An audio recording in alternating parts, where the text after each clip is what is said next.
Yeah. Good morning. Welcome to Onsen Budgie Smugglers podcast. Today, we are similarly from North Coast in Victoria, and I'm from Kyoto in Japan. And it's going to be like 25 degrees today, like in a sunny day. Good morning, Troy. Good morning, Crash. How's it going? Good morning, Yoshi. It's cold and wet here in Melbourne. I guess that's the way we like it this time of year, but going well, mate. What is the temperature like today? Oh, I think we're looking at a top of 14 and probably raining most of the day, I think. Oh, really? It's like a winter. Very much so, very much.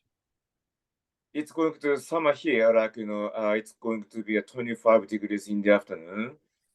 Then early in the week, like was about like 30, 31 degrees, on Wednesday and Thursday. So summer is coming soon here. Do you enjoy those conditions, Yoshi? Yeah, but in the very summer, like it's like a humid, and hot. Then it's kind of hard to go out. How's winter like in Melbourne? Oh, well, you get used to it. You get some nice days and some crappy days, but it's okay. All right. Are you having any like a free umpiring today? No, not today. I've got a little bit of an injury, which we'll cover in a bit, but that's put me off today. Hopefully, your injury is getting better, mate. Yeah. Right. Let's talk about highs and lows and what you guys. So for me, that is my low. In fact, a bit of a recurrence of something called pseudo gout, which is like a calcium deposit in my knee, which has made it very sore and stiff this week. But Yeah. I've got onto some medication, and I'm hopefully going to be back in action by next week and be back out there umpiring and playing futsal and doing all those things I like to do. That's good to hear that, what caused the injury, like a pain. It's like a deep sort of stiffness in the knee. Yeah. So hard to run and hard, walking up steps and that sort of thing. Oh dear, like is that a lack of calcium, you say? From too much calcium. All right. How did you get the calcium?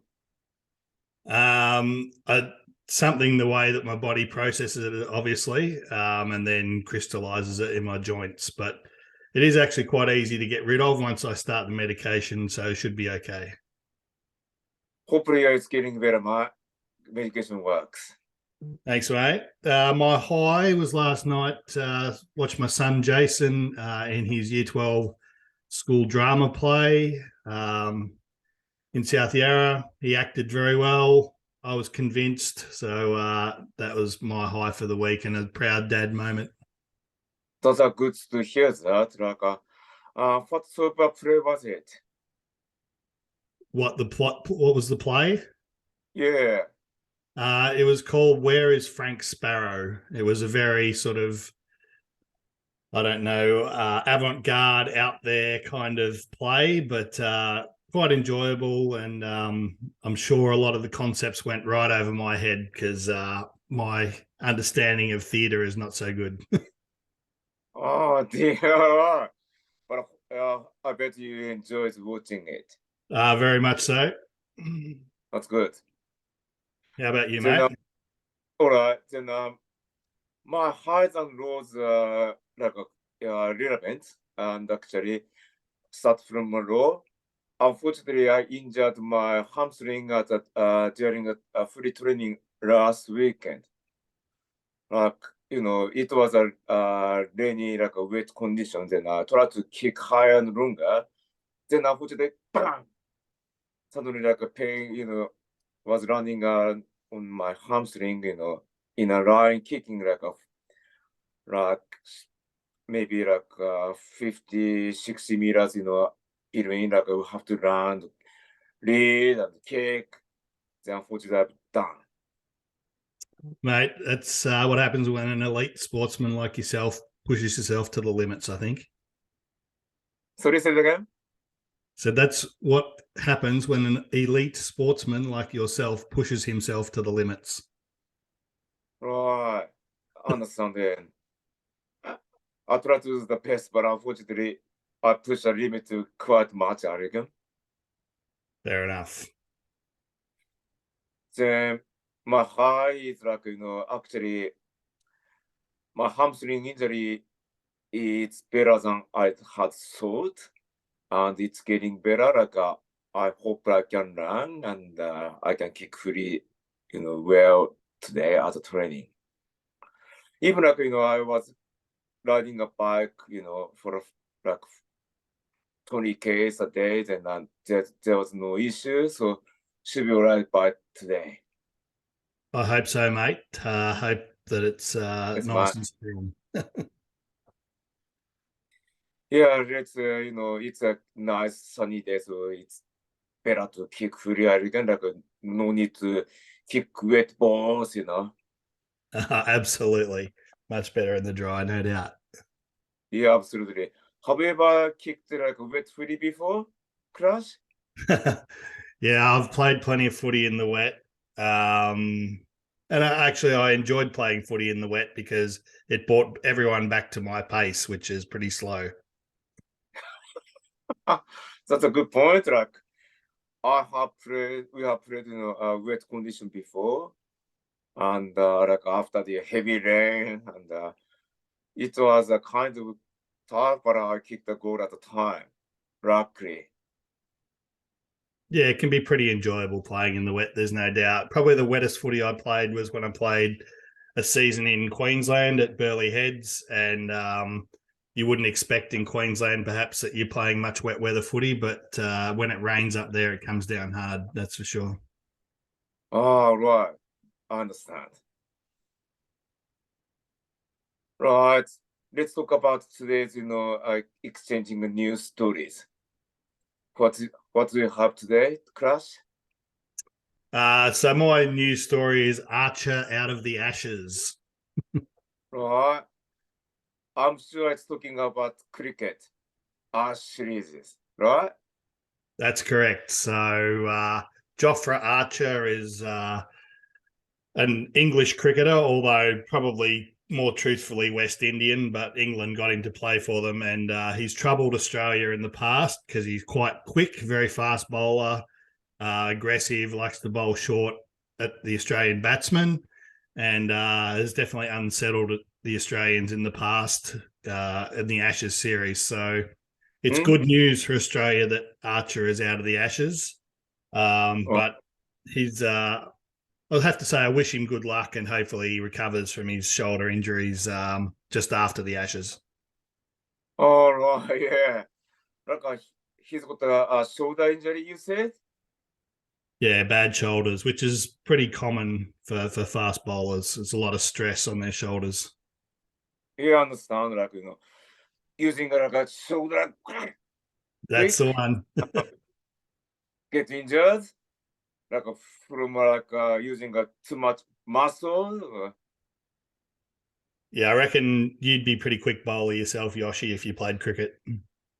Right. What about arms? Like, are they likely to get injured on the arms as well? If you uh do a quick bowling? Probably the main injuries to fast bowlers are their backs and their shoulders, Right. because they put so much strain through their back. Yeah. And then also because they're running fast, jumping and landing a lot, they quite often do ankles as well. All right. It's good to know about that. How about you, Yosh? What's your story this Right. week? Right. 11 years old shrine undergoes renovations. Open temporary building designed by modern artists. So we have nothing that is certainly man-made in Australia of that sort of age that I know of. Obviously, European settlement only a bit over 200 years ago. Yeah.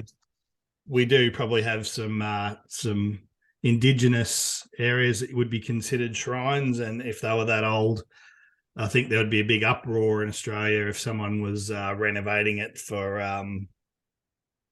artists, maybe, but Yeah. and doing a new design. But how does Yeah. that go down? How does that go down in Japan? It's a famous shrine called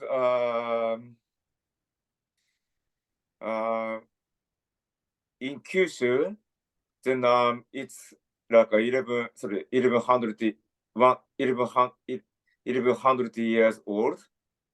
11, like 1,100 year old. Then the shrine has been, renovated like regularly. Then the last time was 124 years ago. Then they need to renovate to keep the building nice. That's why they are renovating. Then for a temporary building, it's designed by internationally recognized art architecture. Then for interior, like the international Renews, fashion brands design has been inside the building. Have you been to this shrine, Yoshi? No, it's in Kyushu, like, the south of Japan, so I have never been. Is it somewhere you'd like to go? Maybe sometime here. Fair enough. Yeah. It's like a Japanese news, but it's really, really hard for me to find out some sort of humorous, unique news, in a website, unfortunately. Like, you remember, like, you talked about the snake comes to the leak around the fridge Yeah, last year.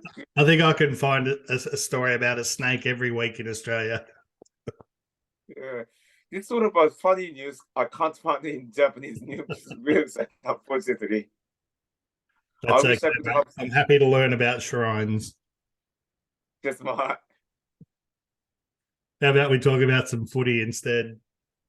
Yeah, that's right. Yeah, time for the footy. Um, what do you think about Arasa Cracks, taking indefinite leave? That's a Yeah, big news well, for this week. obviously, Alistair's under a lot of pressure with the investigation into the allegations of racial intolerance, I guess, as coach when he was at Hawthorn. And obviously his team, North Melbourne, not playing so well. But I think it Mhm. also coincides with the fact that we're in Dreamtime round in the AFL this week, which has a heavy Indigenous focus. So I Yeah, think there's no coincidence that that's happened this week. The investigation by the AFL has really been dragging on for a long time, and I'm sure that's frustrating for all parties, but particularly for Alistair, basically not being able to defend himself from what the media might be suggesting has happened. So, very unfortunate if you're a North Melbourne, or if you're the club, or if you're a North Melbourne supporter. I think there was a lot of hope with Clarkson coming to the club that he would improve their fortunes, and that hasn't yeah, really. And now they're sort of almost back to square one, where they've once again lost the coach mid-season. He may be back, but certainly throwing the club into turmoil. It's not very good if you're a North Melbourne fan. yeah. Totally agree with you. Like, putting a match under the pressure is not good. Like, it's triggers a mental health as well.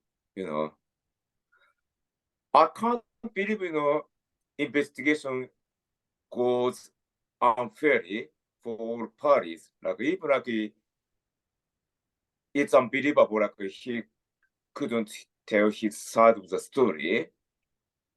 Why does it happen? Uh, Do you I have any really, idea?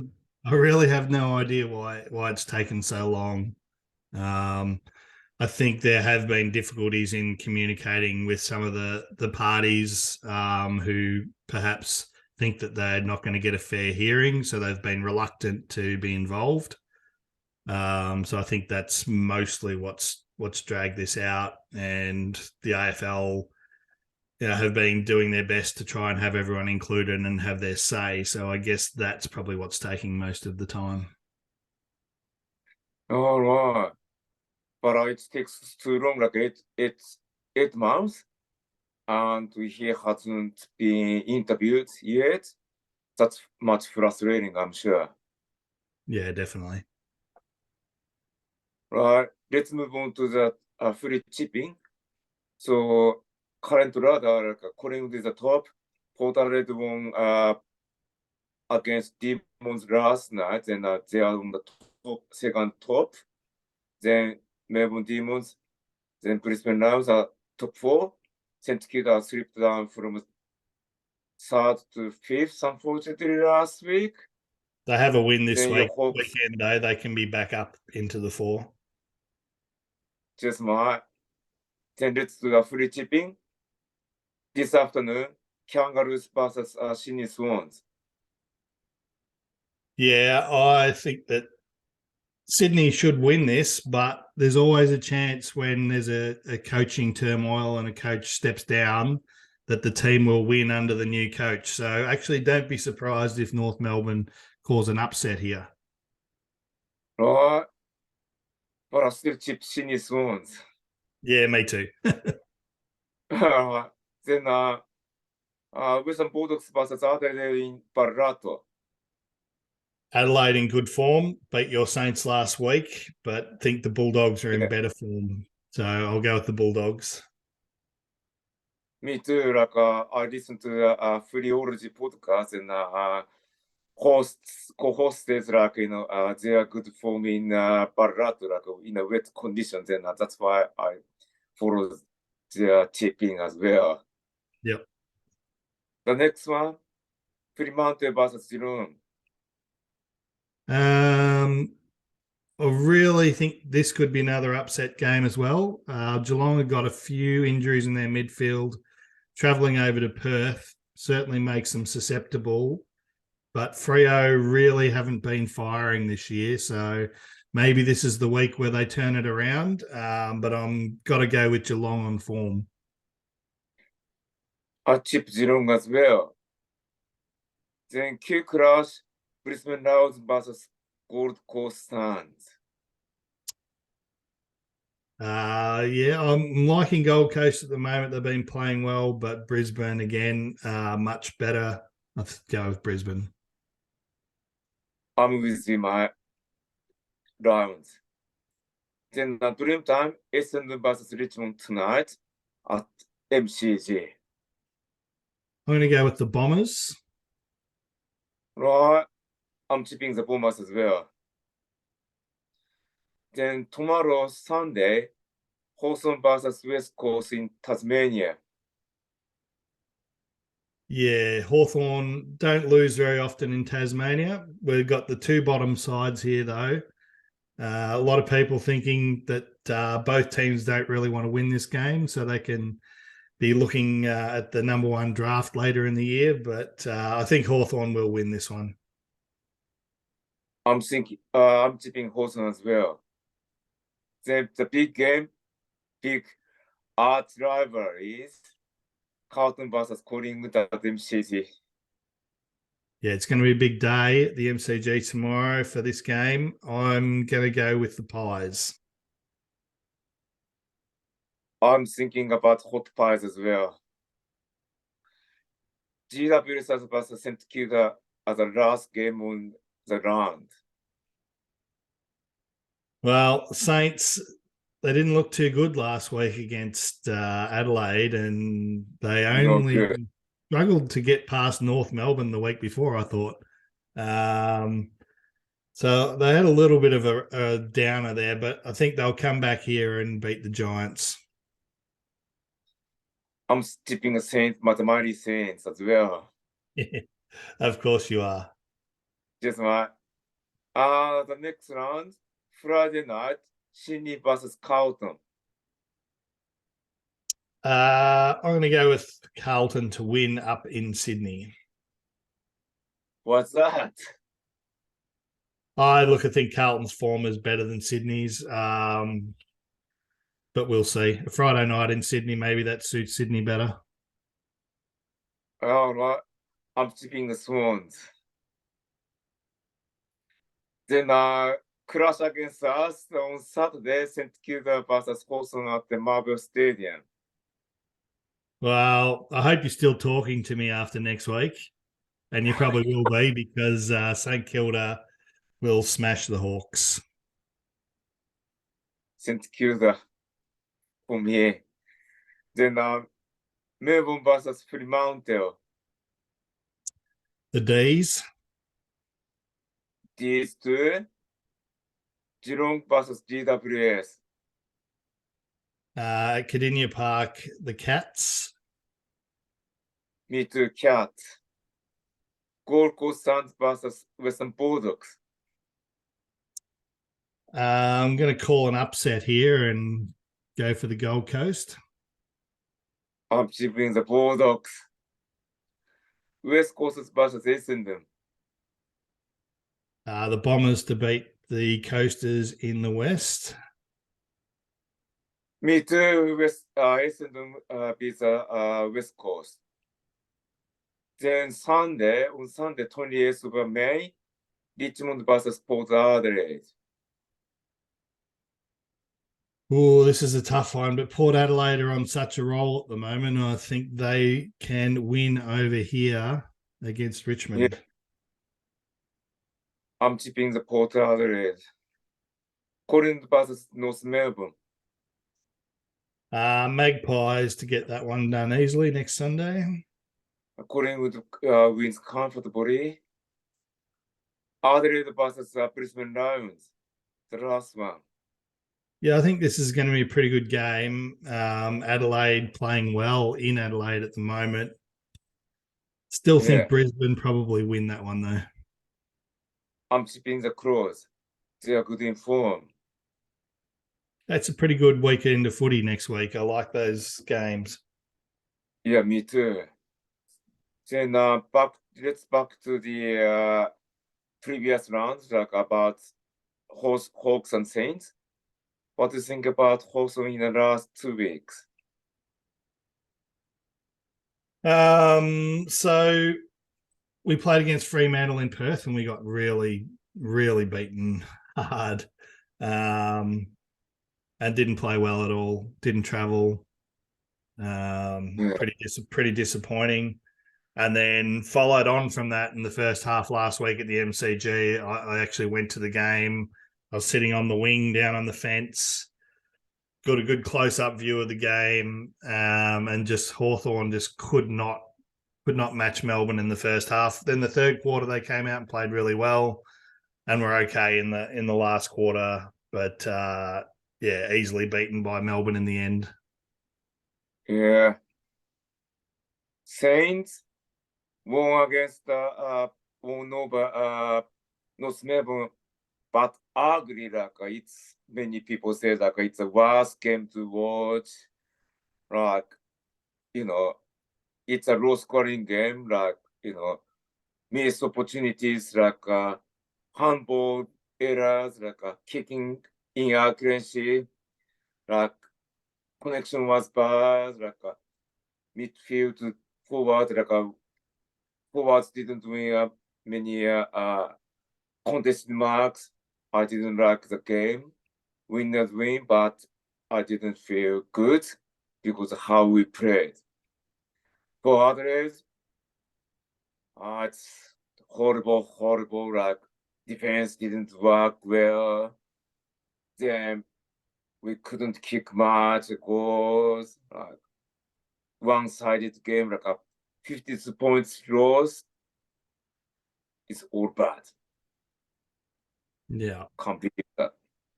No, look, I didn't think St Kilda were terrible. Their kicking wasn't good, but it was more so that Adelaide just played so well. They were on fire. They could do no wrong. They linked up so well. I thought it was more that Adelaide played well necessarily that St Kilda played badly. So hopefully they have a reset this week and turn that around. Just my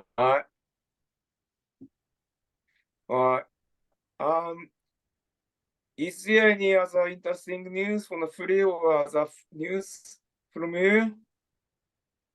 Oh, I don't think so, mate. I think that's about it for me this week. Say it again?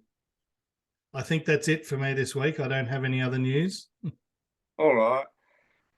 All right. So thanks for talking and see you in 2 weeks and have a good weekend. Have a good week. Thanks, Josh. You too. Thanks. Bye.